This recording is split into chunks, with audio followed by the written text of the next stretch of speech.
And President William Ruto is currently at the podium, so let's cross over to State House. And host you in Kenya as you make your 5th visit and the first since your coronation. It is our hope that through our world-renowned hospitality and the Kenyan people's spirit of enterprise and innovation, as well as the land's scenic beauty and tourist charm, our country will live up to its reputation as magical Kenya and exceed your expectations. In due course, you will have occasion to tour many areas of great personal significance for you and your family, and many others of equal historic significance and importance for both our countries. You will witness the immense accomplishments made by Kenya and the United Kingdom during 6 decades of strong, dynamic, and fruitful bilateral relations, as well as exemplary events which took place over 7 decades ago. We note with deep admiration your commitment to the conservation of biodiversity and climate action, the youth, and innovation. We know you intend to continue on your visionary path of progressive and futuristic leadership in restoring the vitality of our planet and promoting shared prosperity in the Commonwealth and beyond. A good example is the Mau Forest Complex, a water tower forming the catchment area for the Mara River that supports the world-famous Masai Mara ecosystem and which was admitted to the Queen's Commonwealth Canopy Program in 2020.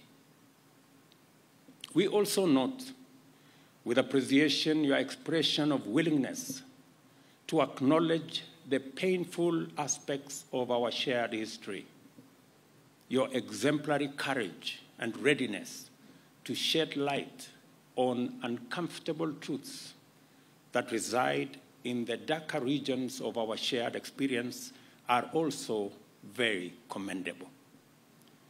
This is a highly encouraging first step under your leadership to deliver progress beyond tentative and equivocal half measures of past years.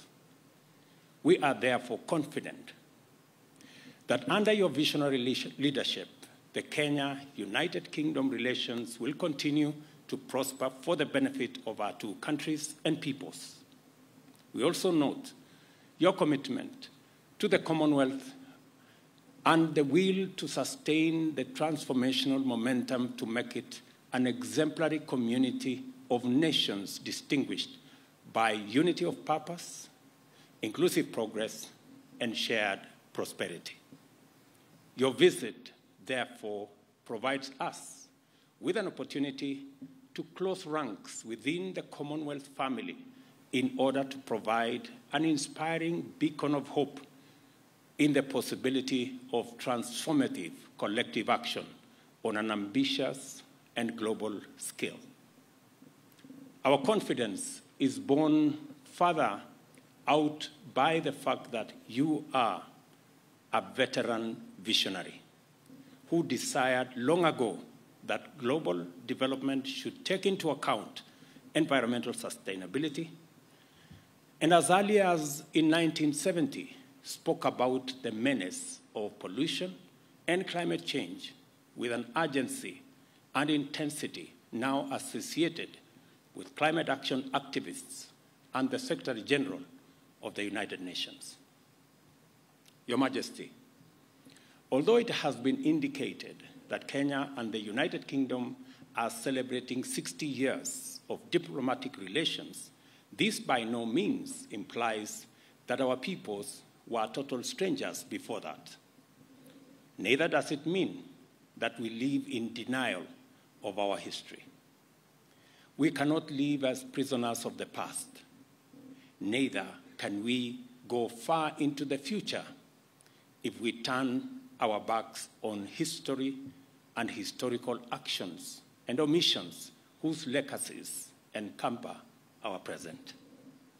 As a matter of fact, formal British presence in Kenya was proclaimed in 1897 by an order in council, which inaugurated European settlement and the displacement, dispossession, and disenfranchisement of native Africans, paving the way for a brutal colonialism.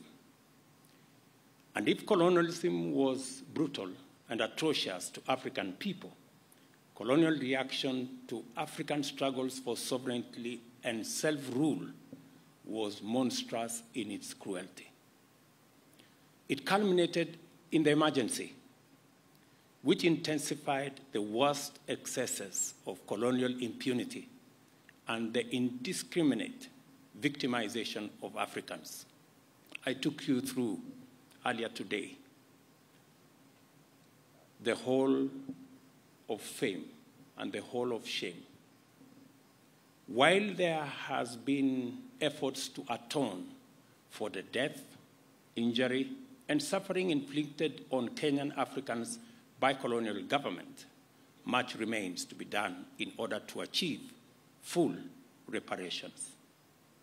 I am optimistic that through the Kenya-UK partnership, we shall keep up our endeavor to inspire the change we hope for by making people and their well-being the fundamental consideration in our pursuit of trade and investment, defense and security, conservation and climate action, research, development and innovation, as well as our work of designing a future that works for present generations and distant prosperity.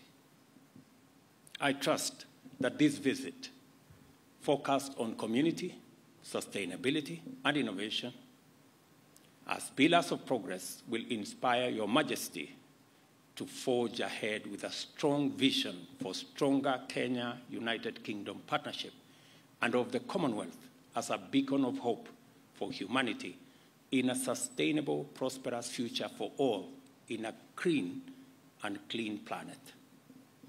I wish you great success on this visit and much delight during your stay in Kenya.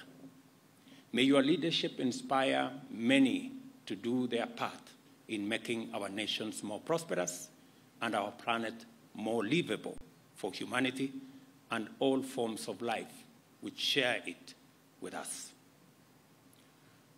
Ladies and gentlemen, I did inform His Majesty earlier that in Kenya, there is a concept called kingpin, and there is a contest for kingpins around Kenya. Different regions have different kingpins. And there is a vicious contest for this kingpin position, which literally amounts to not so much. But this week, all contests about kingpins have been suspended because the king himself is in town.